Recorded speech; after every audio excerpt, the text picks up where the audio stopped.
The Airbus A350 was supposed to be one of the biggest success stories in modern aviation. It was designed to be efficient, technologically advanced, comfortable, and capable of flying thousands of miles with fewer emissions than the aircraft it replaced. And airlines around the world bought it. But now, something unusual is happening. Some airlines are changing their wide-body strategies. Some are delaying deliveries, adjusting fleet plans, or choosing different aircraft for particular missions. So has the aviation industry really started turning against the Airbus A350? Or is there another story hiding behind the headlines? Because the reality is much more complicated. The A350 isn't disappearing. In fact, Airbus recorded 193 new A350 orders in 2025, while the total A350 order book had reached 1,595 aircraft by June 2026. So why are we hearing so much about airlines reconsidering their wide-body strategies? Today, we're going to uncover what's really happening with the Airbus A350 and why the biggest challenge may not be the aircraft itself, but the changing economics of global aviation. When Airbus introduced the A350, the goal was ambitious. The company wanted to create an entirely new generation of wide-body aircraft capable of replacing older jets such as the Airbus A330, Boeing 777, and eventually even some of the world's largest four-engine aircraft. The A350 combined a lightweight composite fuselage with advanced aerodynamics and highly efficient engines. The result was an aircraft designed to consume less fuel while carrying hundreds of passengers across long distances. And airlines noticed. From Singapore Airlines to Qatar Airways, Cathay Pacific, Lufthansa, and many others, the A350 became a major part of modern long-haul fleets. But commercial aviation is not simply about how advanced an aircraft is. Airlines have to answer a much more difficult question. Does this airplane make money on our network? That's where things become complicated. A wide-body aircraft can be incredibly efficient, but if an airline cannot consistently fill its seats, the economics can quickly become unattractive. And that's one reason airlines have become increasingly careful about choosing the right aircraft size. The A350 family itself illustrates this perfectly. The A350-900 is smaller than the A350-1000. The A350-1000 offers more seats and greater capacity, making it attractive for dense long-haul routes. But a larger airplane also requires stronger passenger demand.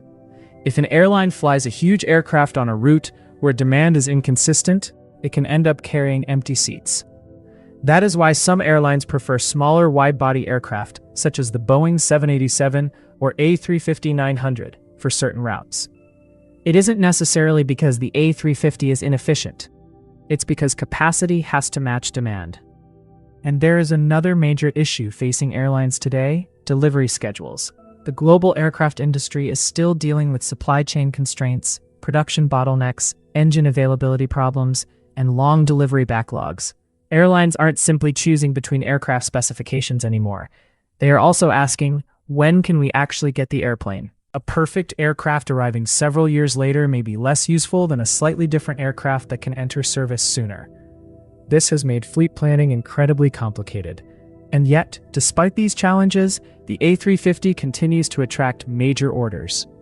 In July 2026, for example, Airbus announced that Riyadh Air had firmed up 6 additional A350-1000 aircraft, bringing its firm commitment for the type to 31 aircraft. And that's not an isolated example.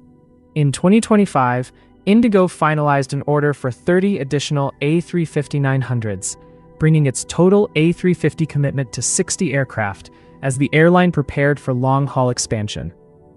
Even Emirates, one of the world's biggest operators of very large aircraft, has ordered 65 A350-900s, with its first aircraft entering service in 2024. So the idea that major airlines are simply abandoning the A350 doesn't match the evidence. Instead, something more interesting is happening. Airlines are becoming more selective. They're examining exactly where the A350 fits into their network, which variant makes the most sense, and whether its capacity and delivery schedule match their future plans. And this is where the competition with Boeing becomes extremely important. Because Boeing's 787 family gives airlines another option, a highly efficient long-haul aircraft with different capacity levels, allowing carriers to operate thinner international routes without committing to a larger widebody. At the same time, Boeing's 777X is targeting airlines that need substantially more capacity. Suddenly, airline fleet planning becomes a three-way strategic battle. The A350 isn't necessarily losing. The market is simply becoming more complicated. And in Part 2, we'll look at the biggest reasons airlines might hesitate before ordering an A350, why some carriers still consider it one of the best wide-body aircraft ever built, and what the future could look like as Boeing and Airbus fight for control of the long-haul market. But here's where the story takes an unexpected turn. If some airlines are becoming more cautious about the A350, does that mean the aircraft is losing its position in the market? In fact, the latest numbers tell us almost the opposite story. By the end of June 2026, Airbus listed 1,595 firm A350 orders from 68 customers, with 725 aircraft already delivered. In 2025 alone, Airbus recorded 193 new A350 orders. So the real story isn't that airlines are turning against the A350. It's that airlines are becoming much more selective about which aircraft they need, when they need it, and how it fits into their fleet strategy. And one of the clearest examples is United Airlines. United's long-delayed A350 order has been sitting in the background for years. In February 2026, the situation became even more complicated when United disclosed a dispute with Rolls-Royce, the exclusive A350 engine supplier. United's regulatory filings still showed 45 A350s scheduled for delivery after 2027, but there was no firm delivery timetable. That doesn't mean United has officially abandoned the aircraft, but it demonstrates how complicated an aircraft program can become when engines, maintenance agreements, delivery schedules, and fleet strategy all collide. And United isn't the only airline facing difficult decisions. Airlines worldwide are dealing with supply chain problems, engine availability issues, and aircraft delivery delays. In May 2026, Reuters reported that Airbus had warned some customers about additional A350 delivery delays later in the decade because of production challenges involving key components. For airlines, these delays matter enormously. Imagine planning a new international route around an aircraft that is supposed to arrive in 2028. Then, the delivery moves further into the future. Now, the airline has to rethink schedules, crew planning, airport slots, aircraft utilization, and sometimes even the route itself. That's not necessarily an A350 problem. It's an industry-wide problem, but it can influence aircraft purchasing decisions. And there's another issue: aircraft size. The A350-1000 is a powerful machine, but bigger doesn't automatically mean more profitable. An airline operating a high-demand route between major international hubs may love the A350-1000. But a carrier opening a new long-haul route with uncertain demand may prefer a smaller A350-900 or a Boeing 787. That's why the A350 competes not only against Boeing's 777 and 787 families, but also against the airline's own demand forecasts. Every seat must have a purpose. Every kilogram of fuel must generate revenue. Every aircraft must spend as much time as possible flying productive routes. And when airlines look at the market this way, fleet flexibility becomes incredibly important. But here's the strongest evidence that the A350 isn't being rejected. Look at the airlines still ordering it. In May 2026, Lufthansa Group ordered 10 additional A350-900s, bringing its total A350 family order to 75 aircraft. In July 2026, Riyadh Air firmed up 6 additional A350-1000s, taking its firm commitment for the type to 31 aircraft. And Philippine Airlines announced an agreement for 9 more A350-1000s, potentially doubling its total orders for that variant to 18. Even Air Canada disclosed an order for 8 A350-1000s in February 2026, describing the aircraft as an important part of its long-haul expansion strategy. So, what's actually happening? The aviation industry isn't turning against the Airbus A350. Instead, airlines are asking tougher questions than ever before.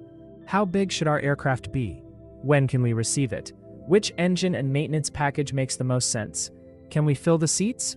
How does it fit with our existing fleet? And perhaps most importantly, will this aircraft make money for the next 20 years? The Airbus A350 continues to answer those questions successfully for many airlines. But for others, another aircraft may fit better. That's why the future of the A350 won't be decided by headlines claiming airlines are turning against it. It will be decided by economics, by passenger demand, by delivery schedules, by fleet commonality, and by the constantly changing geography of global air travel.